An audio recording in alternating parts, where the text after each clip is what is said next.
Shalom PPKI Manuel Wonosobo.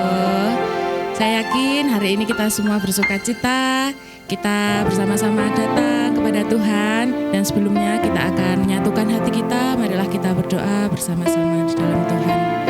Terima kasih Tuhan Yesus, terima kasih buat kesempatan dan waktu yang telah Kau berikan kepada kami. Untuk hari ini boleh Engkau izinkan kami berkumpul ya Tuhan, menikmati hadirat-Mu. Ya Tuhan Yesus, bentar lagi kami akan mendengarkan sebagian dari firman-Mu ya Tuhan.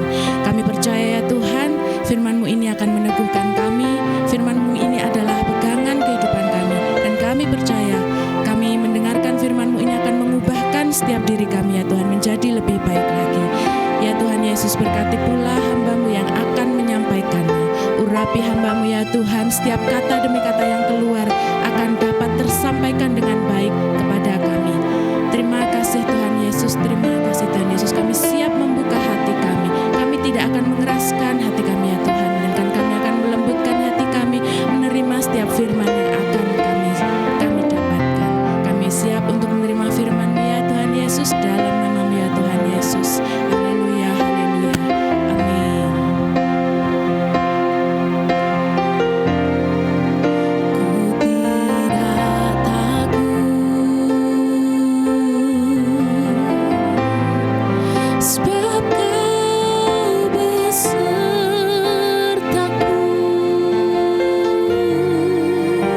Ku tidak bimbang, sebab Engkau Allahku. Engkau meneguhkanku, bahkan menolongku.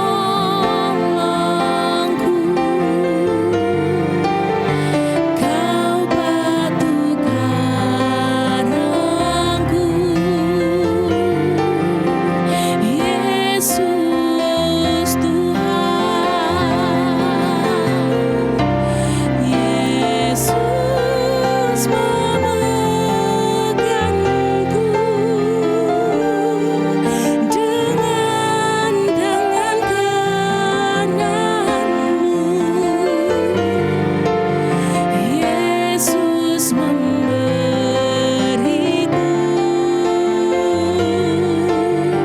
kemenangan.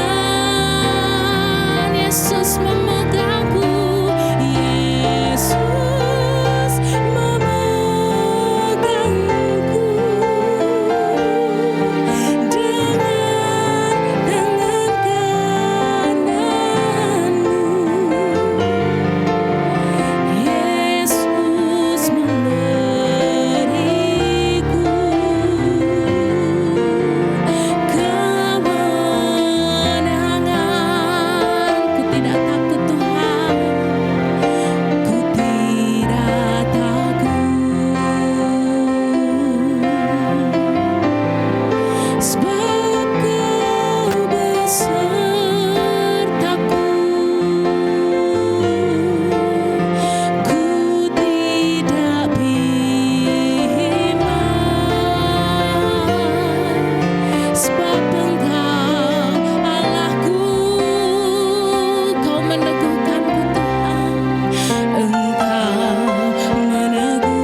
Shalom PWK Immanuel Wonosobo.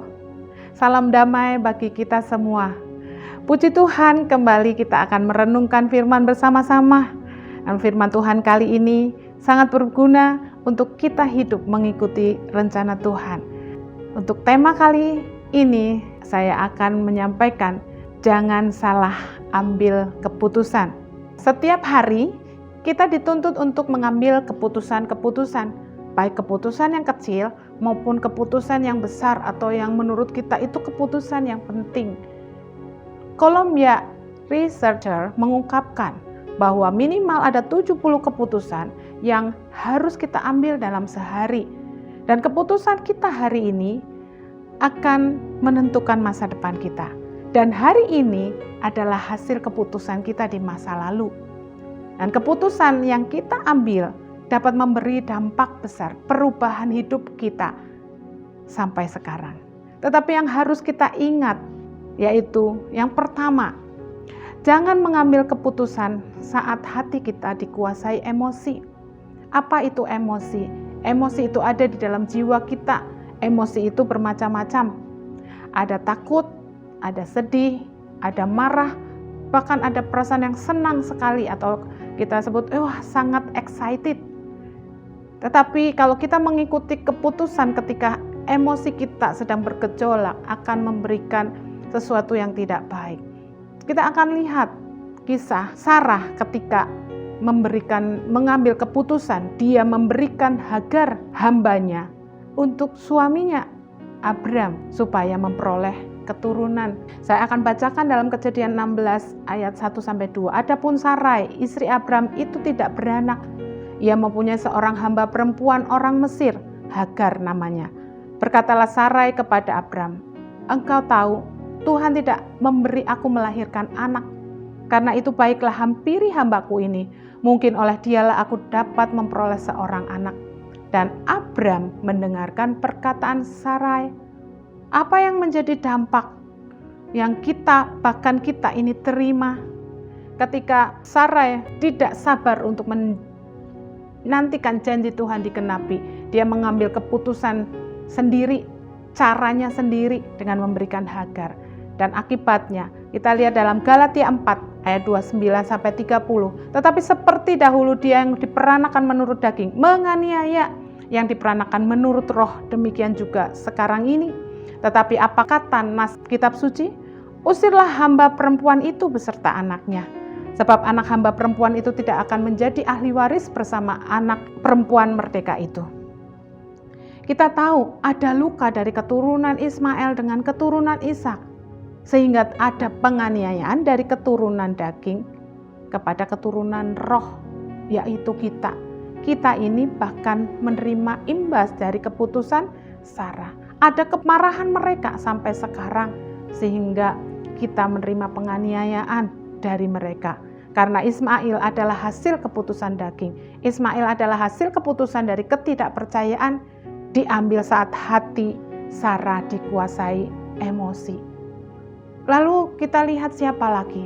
Ada seorang bernama Ribka, seorang wanita yang diberikan anak kembar. Ya, ini adalah mantu daripada Sarah sendiri.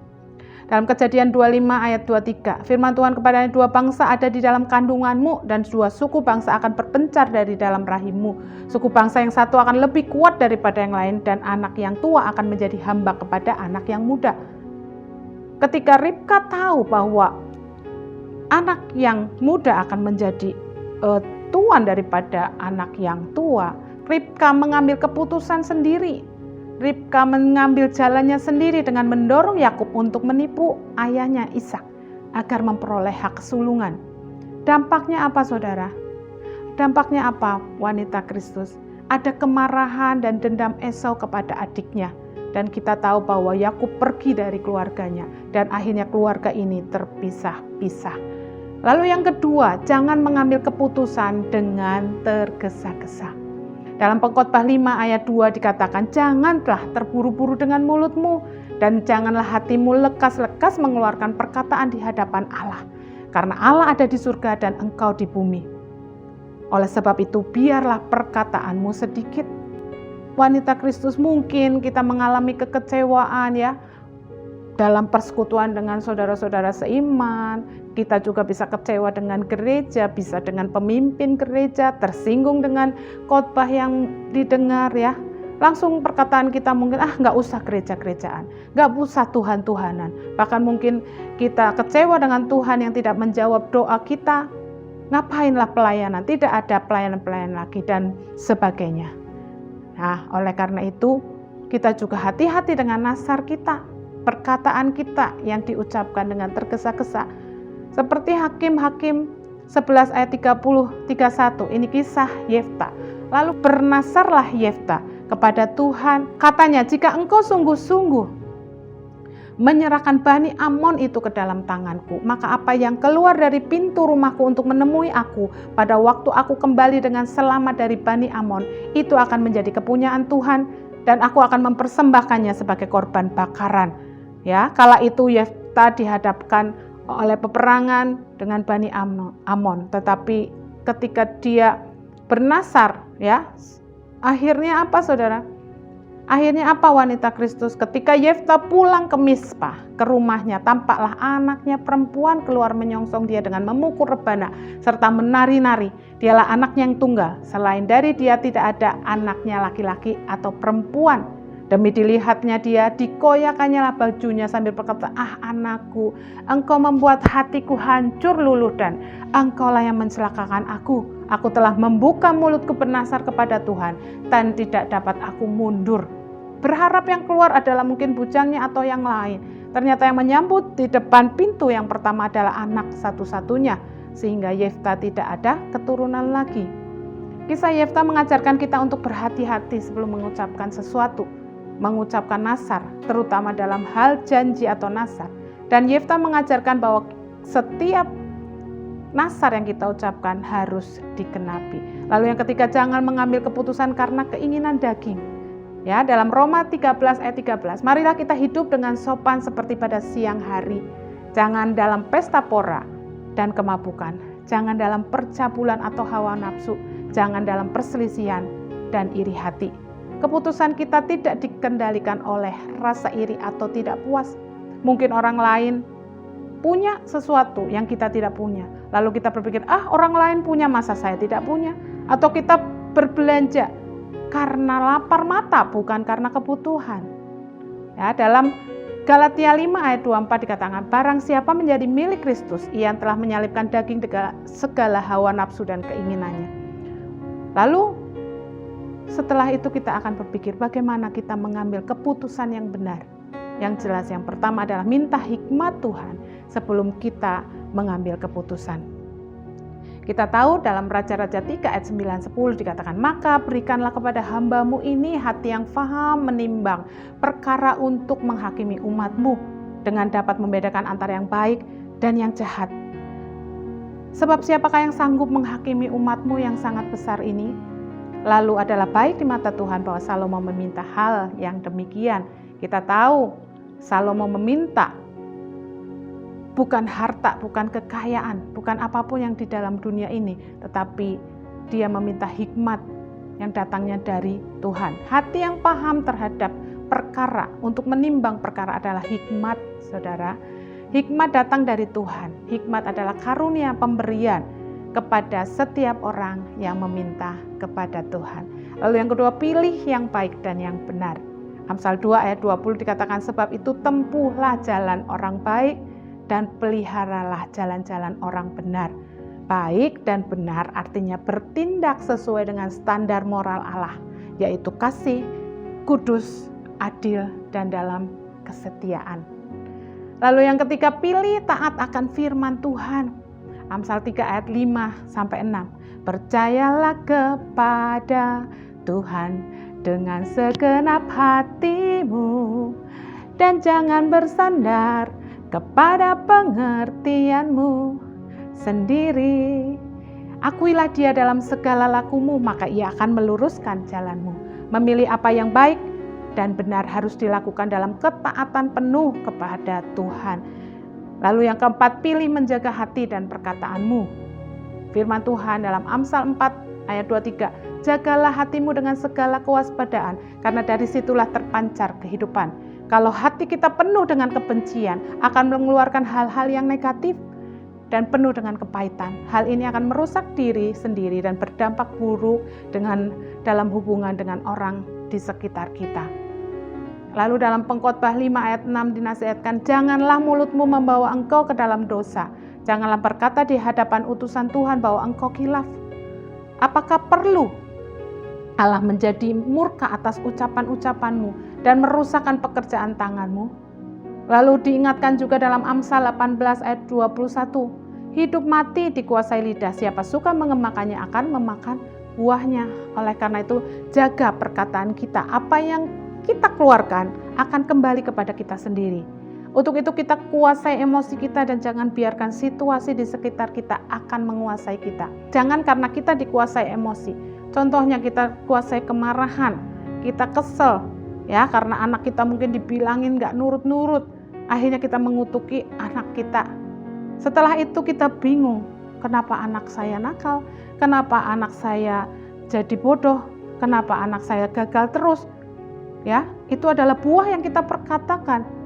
Padahal kita sendiri yang mengutukinya. Oleh karena itu, kiranya kata-kata berkat saja yang keluar dari mulut kita, bukan kata-kata kutuk, sehingga nama Tuhan dipermuliakan. Itulah firman yang boleh saya sampaikan, biarlah menjadi perenungan kita pada sore hari ini. Bagaimana jangan kita salah mengambil keputusan. Tuhan sudah memberikan firman-Nya agar kita mengambil keputusan yang benar sesuai dengan firman Tuhan. Puji Tuhan untuk firman hari ini. Kita akan sama-sama mengakhiri dan kita akan berdoa.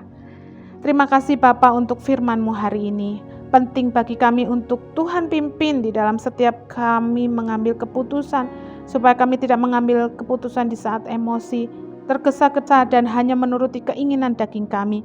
Kami mau setiap kali kami memutuskan sesuatu, kami dibimbing oleh hikmat-Mu, bisa memilih yang baik dan yang benar, dan kami taat sesuai dengan firman-Mu, dan kami menjaga hati dan perkataan kami. Berkati Tuhan PWK Immanuel Wonosobo, wanita Kristus yang luar biasa. Kami percaya setiap langkah kami adalah langkah yang Tuhan arahkan, dan kami sungguh-sungguh berjalan dalam rencana dan perkenanan Tuhan.